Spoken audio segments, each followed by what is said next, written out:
Thank you. Good afternoon, everyone, and welcome to the Vale of Glamorgan Council Cabinet meeting of the 2nd of February 2023. I'm Councillor Liz Burnett and Chair of the meeting as Leader of the Vale of Glamorgan Council and Cabinet Member for Performance and Resources. May I remind everyone present that the meeting is being live streamed as well as recorded via the internet, and this recording will be archived for future viewing. So if you haven't been able to catch it today, hopefully you're watching it on Play It Again or whatever it's called. All participants should mute themselves when not speaking in order to avoid any background noise or feedback. And if any participant wishes to speak, they should raise their hand either using the digital function or, seeing as we're all on screen, putting your hand up. The chat function should only be used to highlight any technical issues and to attract the attention of the chair or democratic services officers. So I shall rearrange my desktop and we can start the meeting properly. And agenda item 1 is apologies for absence. I have one apology for absence from Councillor Margaret Wilkinson, who is unwell and hope she's soon feeling better. Minutes of the meeting, agenda item 2 is minutes of the meeting held on the 19th of January. Can I take those as a true reflection? Yep, and I'll second those as well for the record, Leader. Thank you. And everybody's happy with that, that's fine. So moving on, we have a number of references from other committees. The first one is a reference from Governance and Audit Committee. Yeah. Declaration of interest. Sorry, Gwyn, I completely missed that. I told you to keep me on my toes today. Yes, have you got a declaration of interest? Yes, I have. It's agenda item 14, reshaping services, single-use sports facilities. I'm a life member of Lantern Major Football Club, but I have a dispensation to speak and vote. Thank you. Thank you, Gwyn. And I better check. Anyone else got any declarations of interest? No, we're all okay then. Sorry about that, Gwyn, and thank you for hauling me back. So going back on to agenda item 4, that's the reference from Governance and Audit Committee on the 12th of December. And this is whistleblowing staff survey results and annual report. So quite an interesting discussion in that committee in terms of whistleblowing and how we're taking that forward. It also discussed the launch in June of 22 of the Speak Out Hub on StaffNet, which is hopefully making things easier for staff. There was some discussion about the number of whistleblowing reports that actually don't turn out to be whistleblowing, and sometimes they are actually should be taken through the grievance procedure or other procedures that are in place, and the need really to help staff to access that. But we want to make whistleblowing as important or as easy to do for staff. And it was actually quite interesting that there are quarterly whistleblowing meetings with colleagues right across the council to make sure that all issues raised are being captured. Because as an organisation, we're only going to learn and improve if we take any feedback of whatever nature forward. There was some discussion around the use of statistics and percentages, and that's actually very valid, because sometimes they're interchangeable, but other times either using one or the other can actually misrepresent the true facts of the situation. So, you know, if you had one instance one year and 2 instances the next, you could say that's 100% increase, but actually it's one case. So we need to be mindful of that. The committee noted the report, and they said that they wanted to continue to receive annual reports in relation to promotion of the policy, whistleblowing incidents reported, and the outcomes of the planned 2023-24 survey. And I think that is perfectly reasonable. and that it's on page 6. It says that page 6 of the main report says that the proposed areas for revision of the existing policy, as detailed in paragraph 2.22, be noted and endorsed, and the same referred to Cabinet for consideration as part of the annual review of the policy. They also asked that the Chief Exec be requested to ensure that whistleblowing is placed on all Directorate agenda meetings, head of service meetings and team meetings. But as I said, there are regular reviews of whistleblowing within the council in quarterly meetings. So I think that if we note and endorse the suggestions in paragraph 2.22, then and note the rest of your report. I think that those would be the recommendations from Cabinet today. I'll second that, Leader. That's super. Thanks, Bronwyn. I think it's quite important, actually, just a comment in terms of you know, there is a duty on certainly all members to report any issues to do with safeguarding, etc. And I think that it beholds any of us within the council to raise any issues that we see. And if this policy makes it easier, then that's a good thing. Agenda item 5 is again a reference from Corporate Performance and Resources. That's on the 18th of January of this year, and that's the Project Zero update report. And it was talking about the challenge plan, setting out the activities that would contribute not only to the council's aim of being net zero by 2030, but the wider aim of being net zero across Wales by 2050.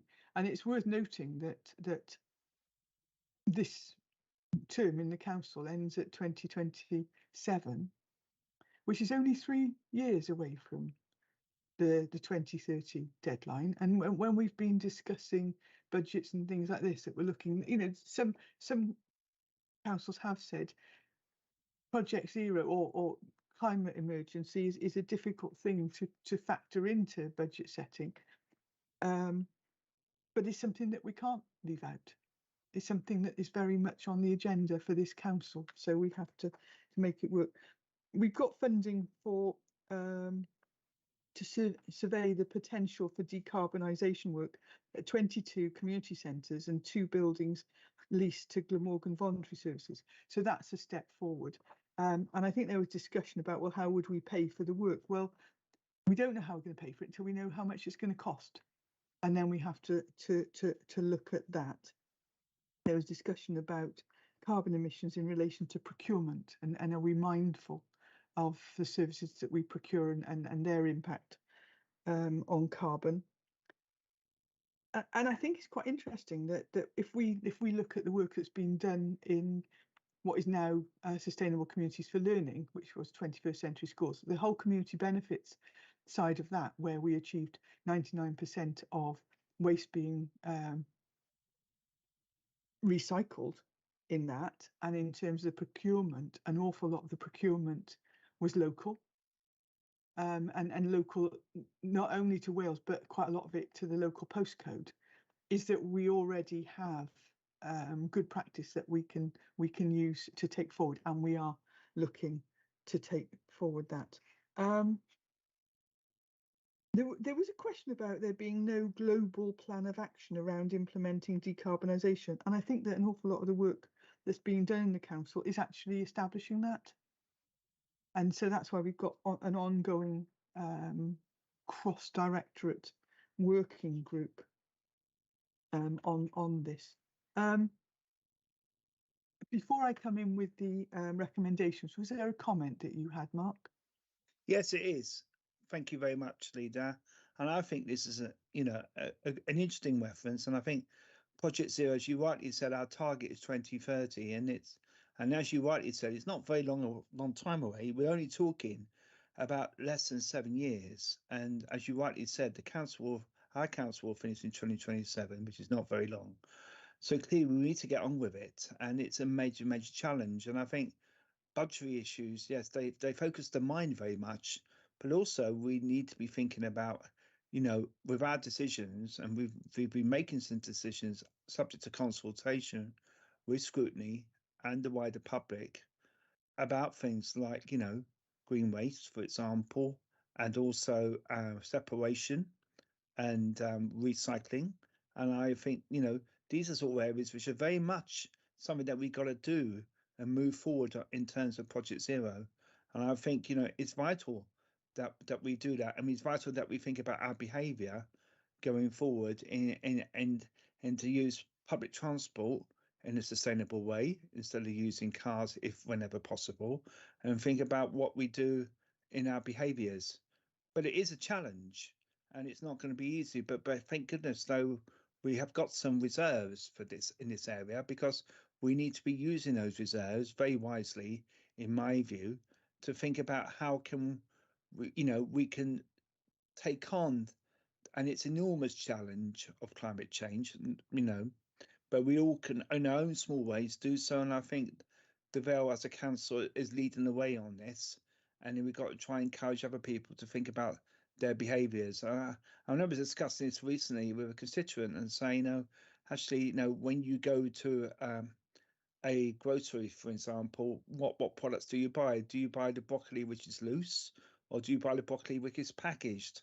And if people make those little changes, I think that's where people need to be thinking about, and I think that's pretty vital. But I think our small steps will help other people as well. Super, thanks. Yeah, so it was actually good that you mentioned it, because actually on page, hang on, just get back to that, page 9 of the main report, it actually details the reserves that have been set aside to support the work on projects here. And I was going to mention that when we get to the next reference. But this is exactly what we talk about when we talk about earmarked reserves, is that money's been put aside so that when we need to do survey work, when we need to find match funding, it's no way that it's sort of 2.2 million, that's going to be enough for all the work that we need to do. But that is an enabler to go with some other stuff. So I think that's very important. So looking at the recommendations, most of the recommendations from the Scrutiny Committee were in terms of noting reports and parts of it. But their recommendation 5 was that the report and following comments from the committee be referred to Cabinet for their consideration. And that was the importance of the future procurement strategy. Well, we're already working on that to embed within the council's culture the importance of assessing whether additional materials, items, etc. need to be purchased, or if existing materials can be repurposed, reused and recycled. I don't think people have visited my office if you want to look at repurposing and recycling. That's why I keep it all on blur today.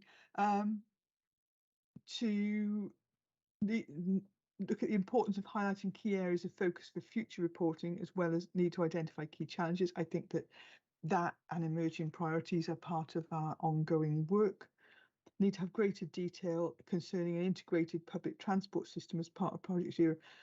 Would absolutely love an integrated transport system. I know that's what Transport for Wales are working towards, and we will have the transport hub in Barry Docks before too long, which hopefully will assist that as well. To look at the greater use of photovoltaic panels for solar power on council-owned buildings and other buildings such as council housing stock, retrofit and that sort of thing is very much on the cards, and plans for the council, and to report on work undertaken by the council with suppliers and procurement partners on decarbonisation and sustainability. As I said, in terms of sustainable communities for learning, that reporting is already in place, and we're working on reporting for other areas. So I think happy to note that. Recommendation 6 says it be recommended to Cabinet that this report be distributed to all elected members of the Public Services Board and all town and community councils for their information. I think it's worth noting that obviously all these reports are distributed to all members anyway. They get links to these reports as part of the agenda being distributed. But I think that as they've asked, we'll ask for a separate email to be sent out sending this report to all those bodies. So noting the recommendation that comes under 5 and agreeing recommendation 6, and I'd move. And I'll second that. Thank you. And nobody's saying no, so we're all right. Agenda item 6, another reference from corporate performance and resources, and on 18th of January. And this is Audit Wales report, Very Glamorgan Council Assurance and Risk Assessment Review 21-22, and the Auditor General Wales National Study Report on public sector carbon readiness for net zero by 2030. And actually, this is an interesting, wide-ranging report, which Corporate Resources looked into in quite a bit of detail, and there were discussions of looking at the leadership and concern and the use of resources amongst other activities in order for the public sector to achieve decarbonisation. And I think that's where we can say that there is a cross-directorate working group, so that we are looking at carbon zero for all areas of the council and how we take that forward. And we've been looking at that in terms of the council's medium-term financial plan refresh. I know it was raised about the wider challenges of costing and funding decarbonisation, and that is a very valid topic. And that's why I referred back to the funding that's been put aside in the reserves to fund some of it. But I think that going forward, we're going to have to find quite a bit more money, and that's going to be whether that's accessing grants or working with others. At the moment, I said we're working through that. But if we are going to tackle decarbonisation effectively, then we are going to have to be prepared to put funding in. It's not something that we can say, well, we'll leave it and it will happen in the future. There was some query about delivering savings targets. Well, I think we've already said that. We've been in this ball part for what, since 2010, since austerity started. And there were a few years during the pandemic where some more funding for COVID-related activities was available, but we are very much still in austerity. And as one local council leader put it, we're in austerity on steroids at the moment. So it is work, but fortunately our officers have been working very closely together to look at how, through collaborative working, we can deliver those services. But the regulators have concluded that the Very Glamorgan Council was well placed to keep its financial resilience, but we'll still need to address the budget gaps that we see over the long term.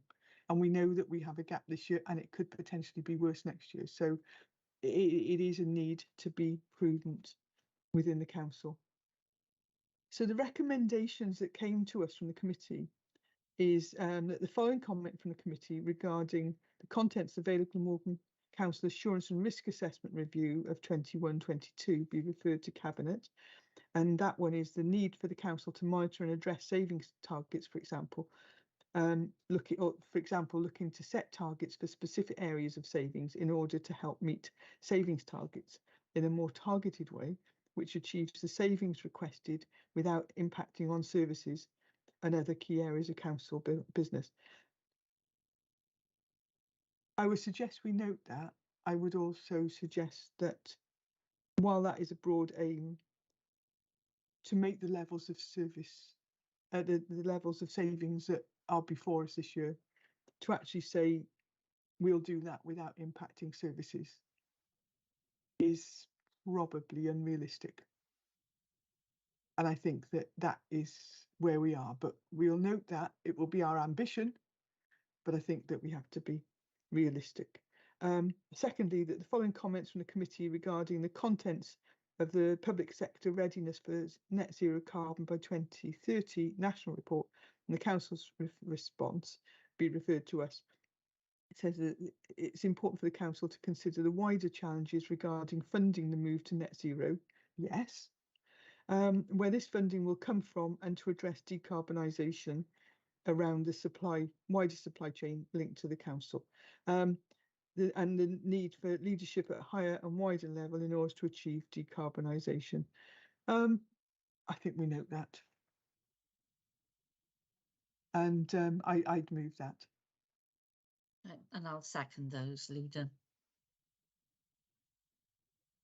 Thank you. We've got numerous thumbs up, so that's good.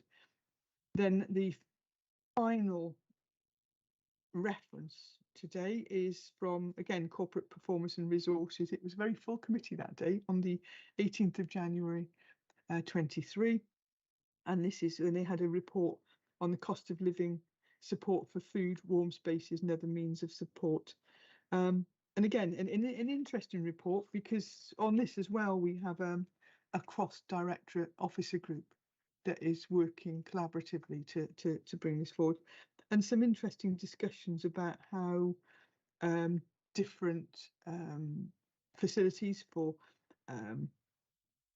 supporting people with food, the warm welcome facilities, etc. And there was a little bit of misunderstanding. So there was conversation about the fact that the warm spaces were focused on urban settings, when in fact they're not. They were right across the Vale. Maybe not as many in rural settings as in urban, but there aren't as many people in urban as there are rural settings. So, but the number, even since this meeting, because I think it started off as 20, went up to about 23. I think we're in the 30s now. So they are growing. There was also discussion, and I agree with the sentiment about we need to look at how such facilities can be sustainable in the long term, because currently we have funding from Welsh Government.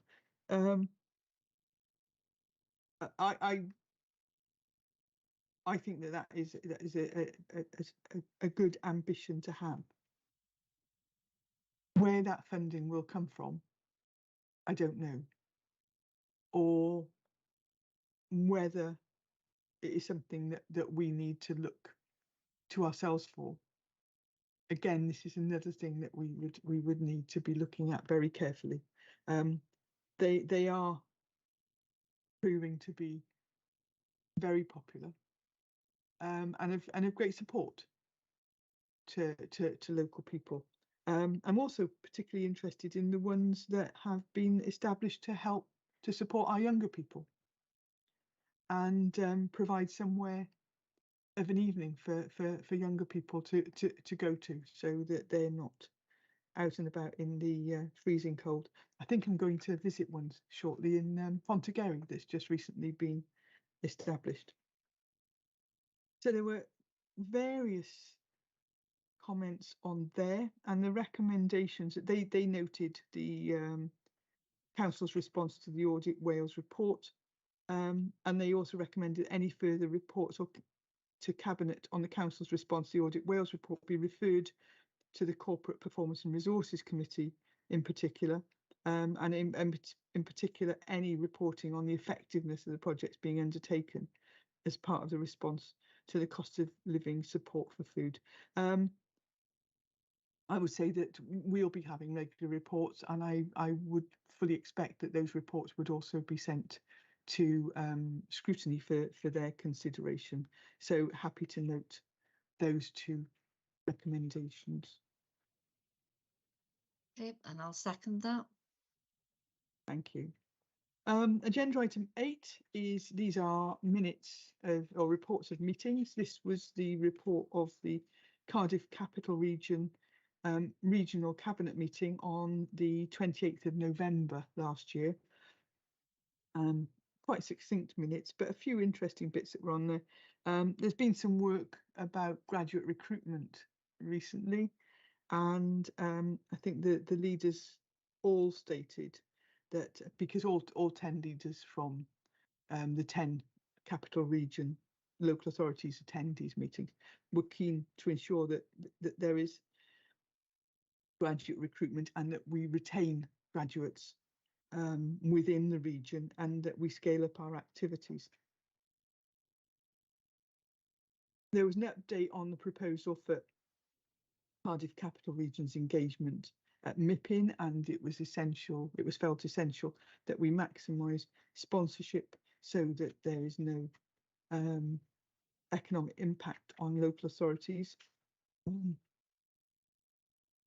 Audit Wales, they gave an investment framework review and that they'd observed the progress of the 3 projects and had been assured by the rigour of the investments that went through the framework. So that was good news that Audit Wales had a look at that. And there was an update in terms of the acquisition and remediation of the former Aberthor power station, and really looking forward to the developments on that site. But fairly straightforward report. So I would move that we note. And I'll second that. The next report of a meeting is agenda item 9. That's the local access forum. And this is mainly for information in terms of the work that's being done by the Public License Way Committee, enforcement, the definitive map and statement, etc. It's all fairly self-explanatory. And there was appointment of chair and vice chair. Councillor Ian Perry was appointed chair, with Councillor William Hennessy being appointed as vice chair. So congratulations to them for their future duties on that committee. And so it's fairly self-explanatory. So I would just move that we note. And I'll second that. Thank you. No dissent. So we're on to agenda item 10, and that is the minutes of a meeting of Cardiff Bay Advisory Committee. And seeing as we have the chair of that committee here, I hand over to Mark. Thank you very much, Leader. Yeah, just briefly go through the minutes of that meeting. And that meeting was held on the 4th of January. Basically, we had a meeting. The first major item we discussed was timetables of meetings and looking at the future. And what we hope to have in May is a tour of the barrage as well, and a tour of the river around there, because that's the responsibility of Cardiff Bay. So we go on a boat cruise, which will be rather nice, and hopefully the weather will be satisfactory, but you can never guarantee that. The next item we had on there was about navigational safety and general progress from the Cardiff Harbour Authority. And what I'm pleased to tell you is that the area around there gets filmed quite a lot, and it's noted to be for the Alex Ryder television programme, and a production in November, December. We also had a discussion about the sluice maintenance as well, and the work that's been going on well, and also the fish pass has also been good as well. So there's been lots of fish going through it. The other thing, we had an update from Natural Resources Wales, so also feed into this meeting. Good discussion about dissolved oxygen levels, and the good thing is that because we've had quite a bit of rain, oxygen in the water is very healthy, and that's good for our fish in particular. And also no recent pollution incidents as well, which is also good news. We then had a discussion about water abstract further up the river at Black Weir. There has been some abstraction that occurred when we had the dry wall, when we had it in the summer where we didn't have much rain, but that's no longer needed because we got good rain. As you know, we had lots of rain recently, so the water levels are good now, and sometimes they've been too good because that's led to flooding. So obviously, you know, that's also satisfactory. So therefore, the amount of acid rain in the area is very, very low, because that's one of the consequences, as you know, of climate change. Unfortunately, that hasn't been affecting the number of fish or the natural environment of it as well. And then later on, we also talked about the amount of fish that's going through the river. That seems to be fairly okay as well, although not all the fish use the fish path. You can only encourage fish to do the right thing, but you can't also lead them, can you? You know, it's like leading horses to water, isn't it? Whatever. So and then we had a little discussion about the Headland Walk Link charity, and that's still going on in the background with progress. And the next meeting is on the 22nd of March. So I moved that, leader. Super. So we'll note that report then. That's great. Thank you very I'm happy much. to second that. Thank you. Thank you. So next item is agenda item 11, and that's the pay policy for 2023-24. And this is something that we have a statutory requirement under the Localism Act of 2011 to prepare for the next financial year. The statement needs to be approved and published by the 31st of March 2023, which is obviously why it's coming to us. And it provides a framework for ensuring that employees are rewarded fairly and objectively in accordance with the service needs of the council. The pay policy is actually, it's been a sort of a developing policy in that it's been incrementally developed since 2012. And so in it, it's got the guidance from Welsh Government on pay accountabilities in local government in Wales. Then changes that were needed as a result of the local authority standing orders, regulations that came to power in 2014, changes as required by the Local Government Wales Act in 2015, so that any proposed changes to salary of chief officers as defined by the Localism Act were made following consultation with the Independent Remuneration Panel for Wales. So those level of salaries are actually set external to this council.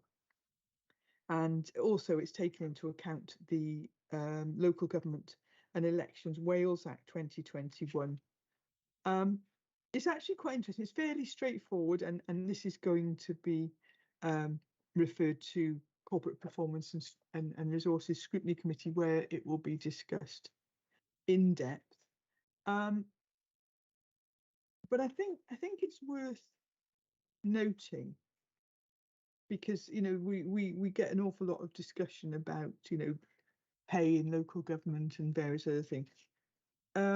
I mean, historically, I worked for many years in private sector in large corporates, and these days when you talk about those, quite often you talk about a differential between the top of the organisation and the bottom. Quite often it can be a factor of 20. So the people at the top are earning 20 times or more than the people at the bottom. In the Vale, it's actually quite an interesting section that I noted. I'm just going to find it on section 12, and it's pay relativities within the authority. And actually, if you look from right at the top, right down to the bottom of the authority, there's actually a 1:7 ratio, which would suggest that that's quite a flat organisation. And in terms of the sort of senior managers, it's chief officers, you'd be looking at 1 to 3.5 ratio. So people at the top would earn about sort of 3.5 times as much as somebody at the lower grades of the organisation. And I think that's quite an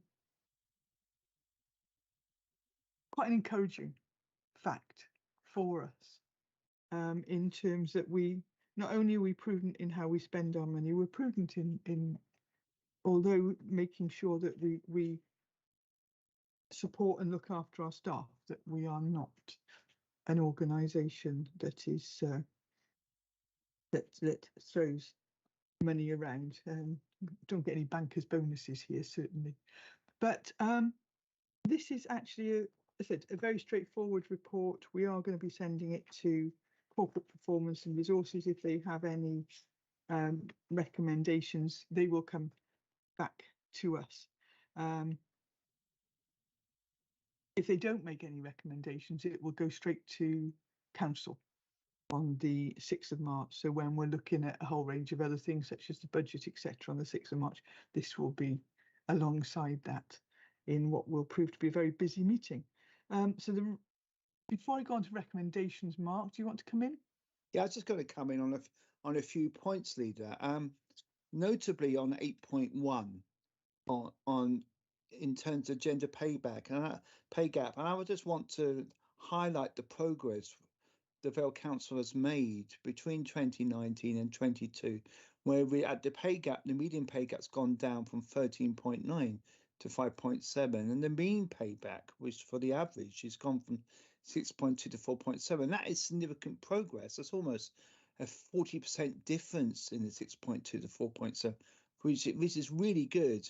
And obviously, we haven't got total parity, and partly that's probably explained by lots of people who tend to be females looking after children and having caring responsibilities more so than male member staff. But nevertheless, we are making progress. Ideally, we'd love to see parity, but we know that's going to be quite a struggle. But nevertheless, we're going in the right direction.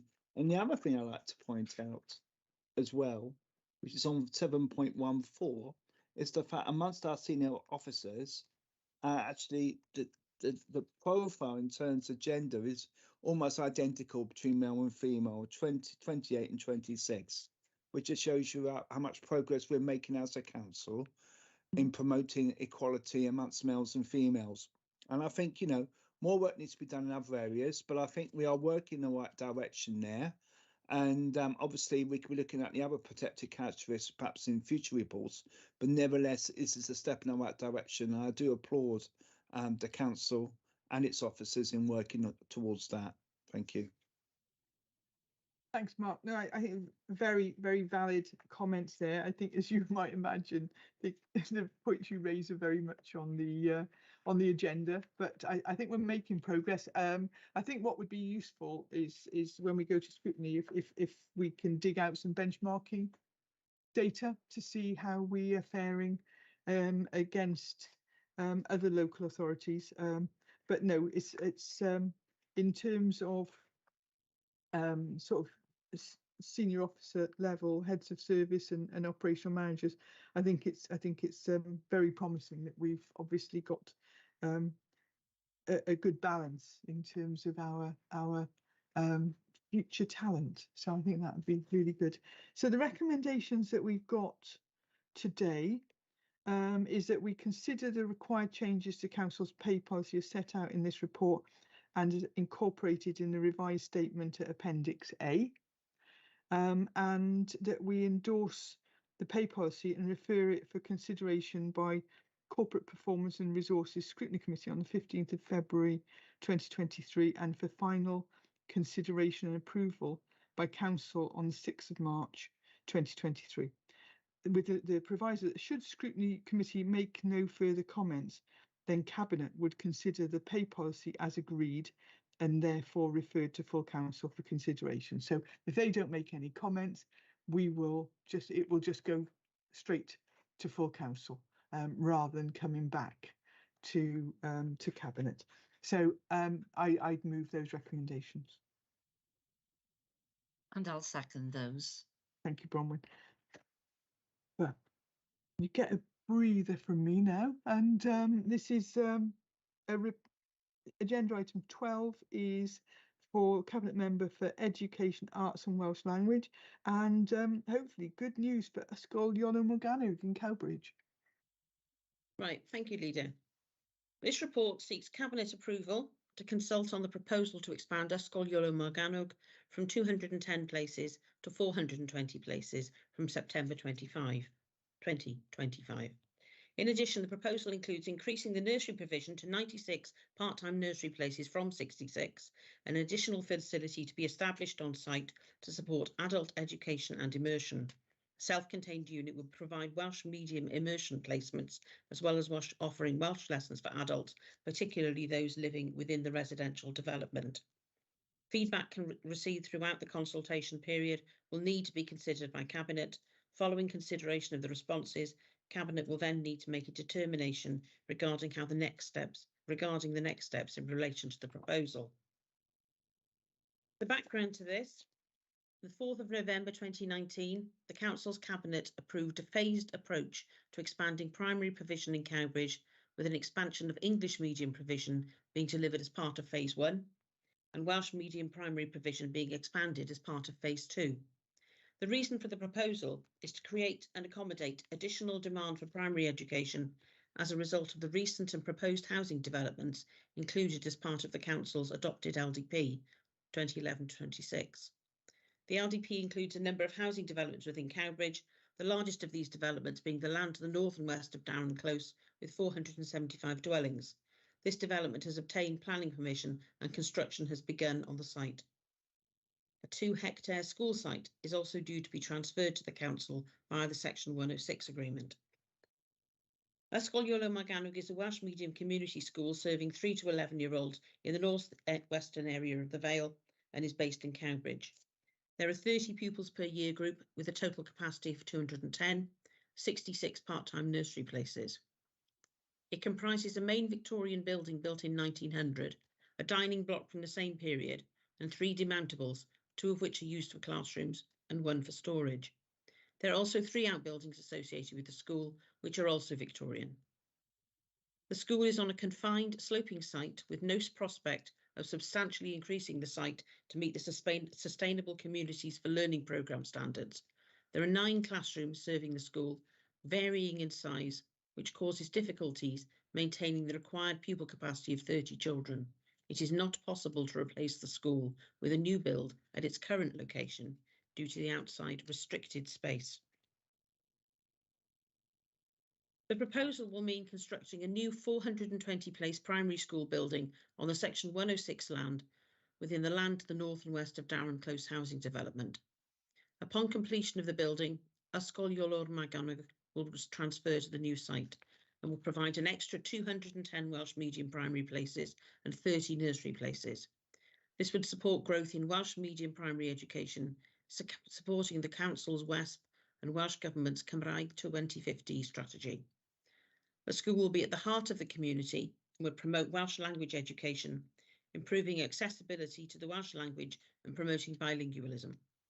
The proposal would also provide state-of-the-art facilities for staff and learners of Ysgol Iolo Morgannwg.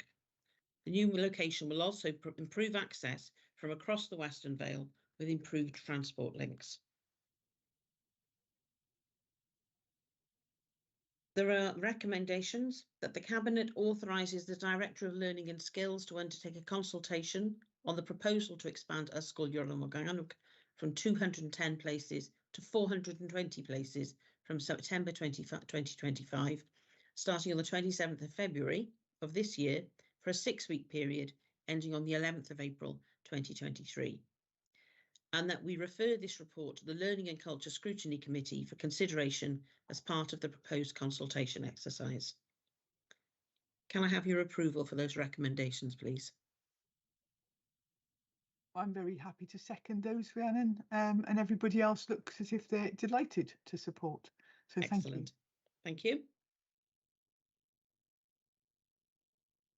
So moving on to agenda item 13, and this is a report of the Cabinet Member for Public Sector Housing and Tenant Engagement, but as she is not present today, I'll take this report. And this actually is, I mean, we discussed it when we were talking about the housing revenue account a few weeks ago. This report sets out the Council's 30-year business plan for housing support. For housing and support of the Council's continued major repairs allowance investment from Welsh Government. And Welsh Government actually requires all local authority with its own housing stock to submit an annual housing business plan, and that incorporates a detailed financial forecast as part of the 30-year model. The housing revenue account business plan is both viable and sustainable in terms of meeting the council's obligations under the Welsh Housing Quality Standard. And so from our perspective, what we're looking to do is maintain our existing stock, but also retrofit in terms of responding to climate change, and then look to new build and regeneration to provide new homes whilst managing the level of debt within the housing revenue account. So it's a bit of a juggling act to achieve multiple objectives, really, in terms of delivering housing. And yeah, we've only just today had conversations about the desperate need for housing in the Vale of Glamorgan, and also the desperate need for sustainable housing in the Vale of Glamorgan, and whether that be sustainable in terms of it providing long-term homes for people, but also sustainable in terms of retrofitting properties to achieve carbon zero. So what happens with this is that the report comes to us today. It will then go to Homes and Safe Communities Scrutiny Committee for consideration.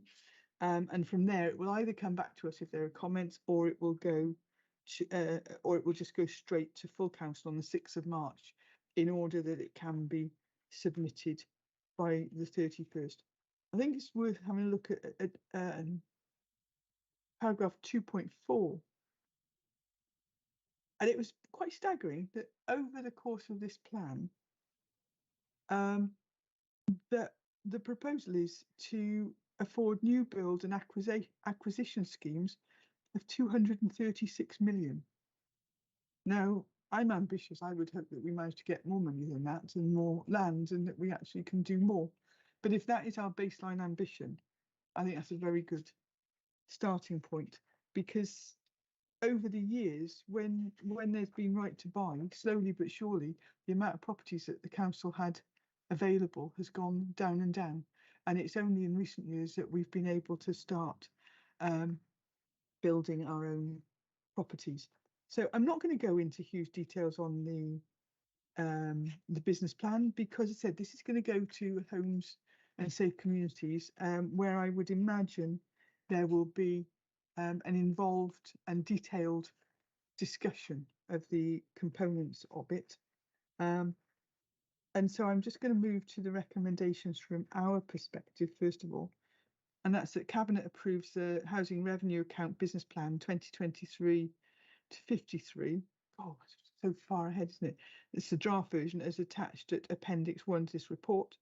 And 2, that the report be submitted to the Homes and Safe Communities Scrutiny Committee for consideration. Should the Homes and Safe Communities Scrutiny Committee make no comment, which is probably unlikely, then the Housing Revenue Account Business Plan 2023 to 53 would be considered approved and can be submitted to full council on the 6th of March 2023 for approval prior to submission to Welsh Government. And I'd move. And I'll second that. Thank you. I think we're all delighted to agree that, yes. And then going on to, hang on, I'll just move my agenda over.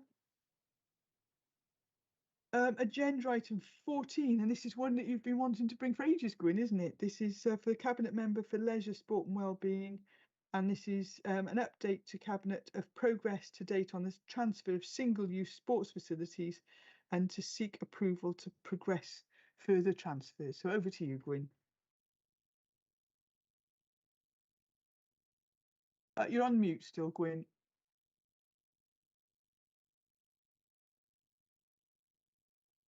There we are. Should be okay. Right, the council has successfully completed the first stage of its planned transfers of outdoor sports sites, with all bowls clubs now operating independently of the council.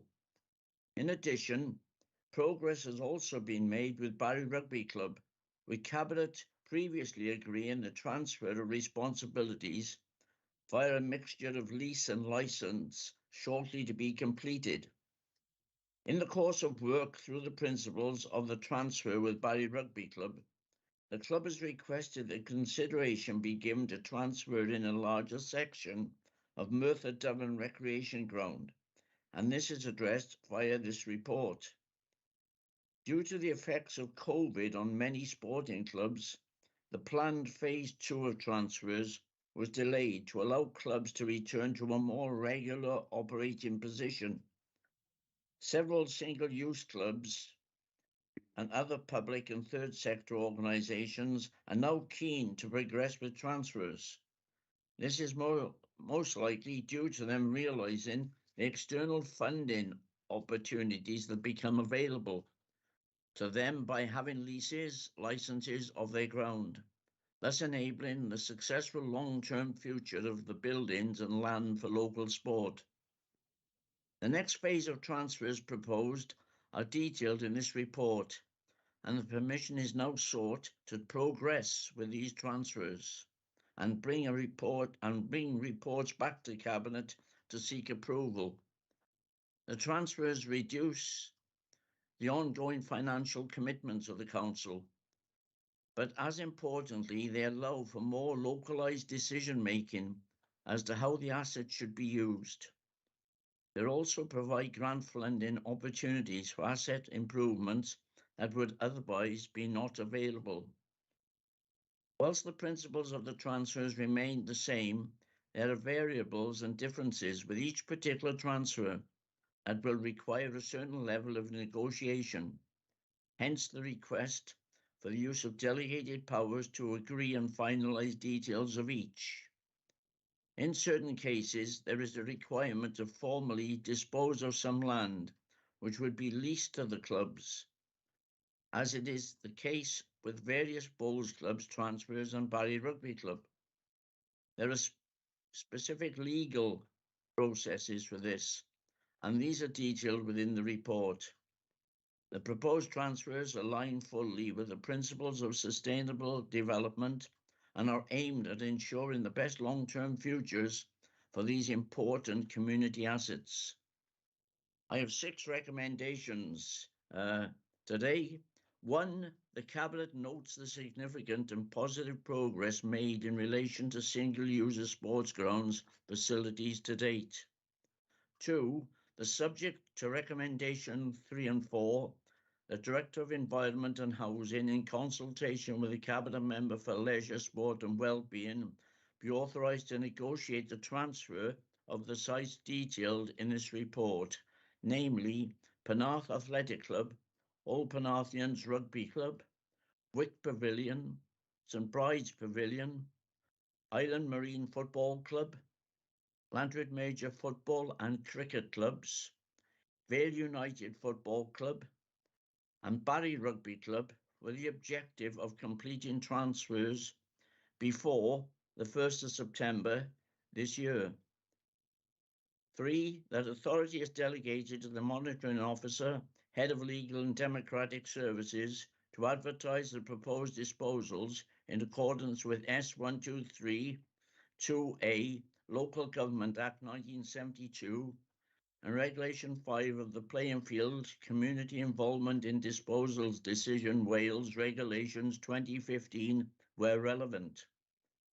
4, that any objections to the land disposals proposed are reported separately to Cabinet for consideration prior to any final decision being taken, and that should no objections be received, matters are progressed as detailed in this report. 5, the subject to recommendations 3 and 4, Monitoring Officer, Head of Legal and Democratic Services, in consultation with the Head of Finance, Section 151 Officer and Director of Environment and Housing Services, be authorised to prepare, execute and complete the required leases. And 6, that Cabinet receives further reports on this matter before the 1st of September this year. Thank you, Leader. Do I have approval, please? People are nodding. I think the only thing that I would clarify with you is I think that we know that the previous transfers have worked very, very successfully, and it's always constructive when sports clubs are managing their own grounds, can quite often work more cost effective for the sports clubs and also for us, and there's an increased amount of ownership and participation. I think the only thing that I would raise, I know I'm very supportive of Old Penarthians Rugby Club actually being able to manage their own area, but I'm aware that there need to be discussions taking place with the football club to make sure that it's a constructive relationship for the two.